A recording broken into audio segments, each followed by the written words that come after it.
If I may jump into, I just got back from New Bedford, Massachusetts. I was there Yeah, with take us Dangerous. I was Dangerous there with Toys. Dangerous Toys, and it was a great show, sold out. Great venue called the Vault. Bad Marriage. Have you heard Bad Marriage yet? Tommy Skio just joined that band, didn't He he? did. He did. Yeah.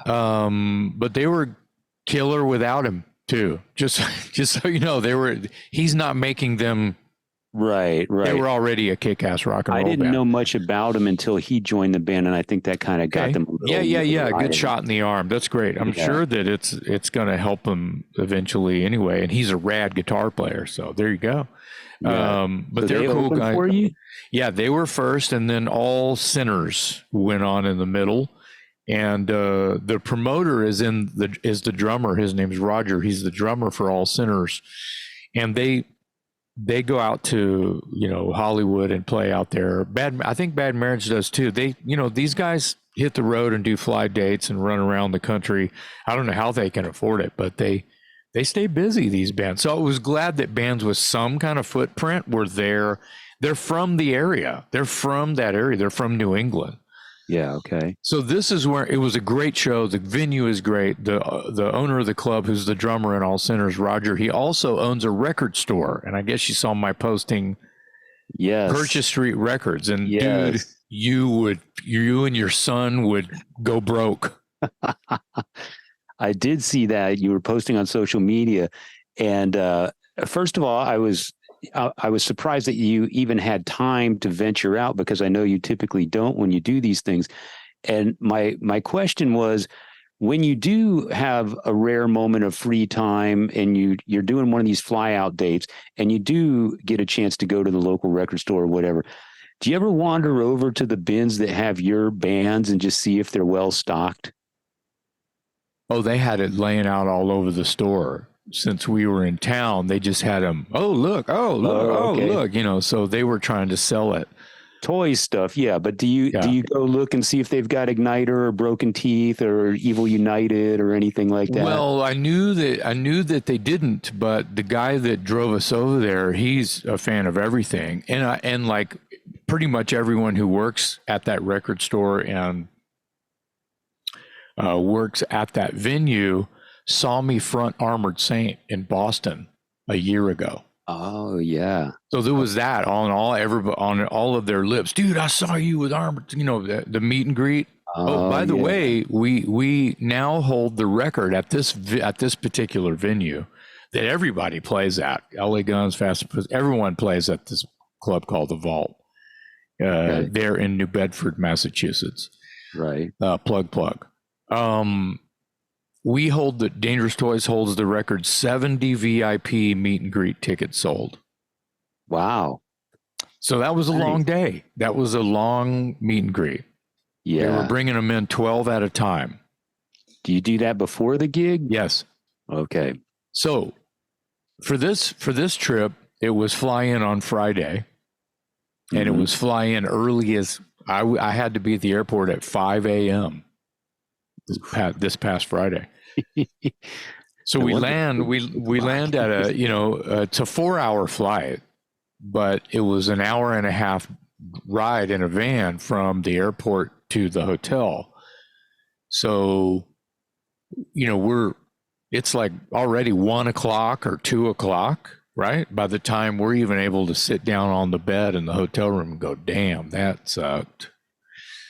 And you're hungry and you don't know where you are. So hey, front desk, so went and had some fish and chips. It was rad. Great little downtown area. Uh, it wasn't cold, but it was nice and cool. And it rained all day on Saturday, day of the show. So we're there having a nice afternoon chilling, and we're all just spent, tired. And we eat, and Joey Belladonna's Journey tribute band was playing at the venue that night. Paul went and saw that. Paul went to the venue and saw Joey Belladonna sing Journey. He said it was rad. Man, that's what I've heard. He said it was killer. I could see it being great. I've just never heard it. Yeah. Oh yeah, the Yeah. guy can sing his ass off. Oh yeah.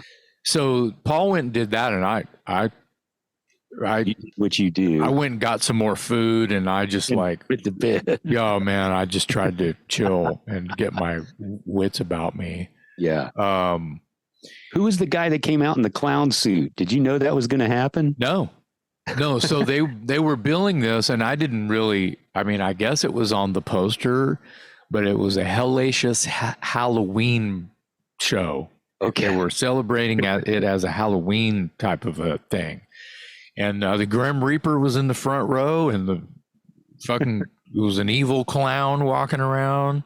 Yeah. Scott brought him up to the dressing room. It was this guy named Keith, and it was a serious latex apparatus. I mean, it was like movie style. You know, it was the makeup was killer. He had these like crazy red contacts in, and he had that wig made. It's not, you can't buy that at the HEB.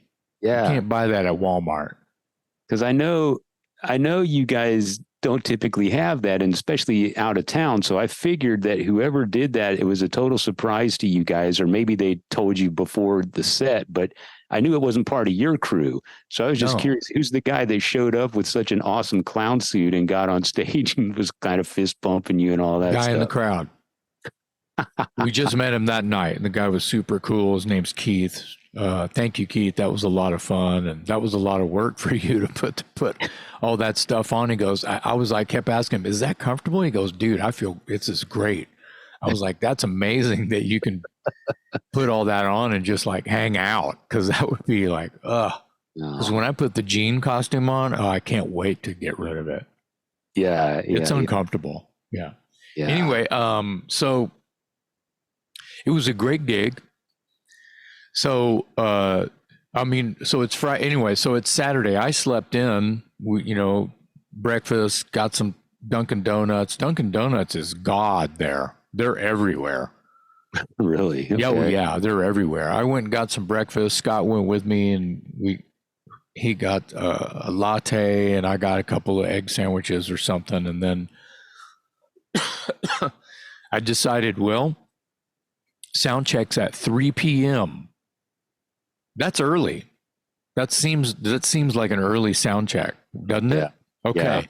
Yeah. Now you know why we flew in on a Friday afternoon. Yeah. There's no way we would have been able to make a 3 p.m. sound check. Yeah, that'd be rough. If we would have left that Saturday morning. It would have been even worse. So we were feeling better, or I compared to Germany, I was feeling better about what it was. It was still a no sleep till Brooklyn vibe. I was still burned out, but at least there was enough time between things that I could kind of acclimate a little bit. Yeah. So it's Saturday, and I'm like, well, I eat this breakfast and just chill for a minute. And then I was like, hey, can I get a ride to this record store? And Paul went with me, and it was rad. Purchase Street Records. Yeah, and I got some got some vinyls, and I got some patches and a hat, and I was super happy. And I posted about it. Purchase Street Records.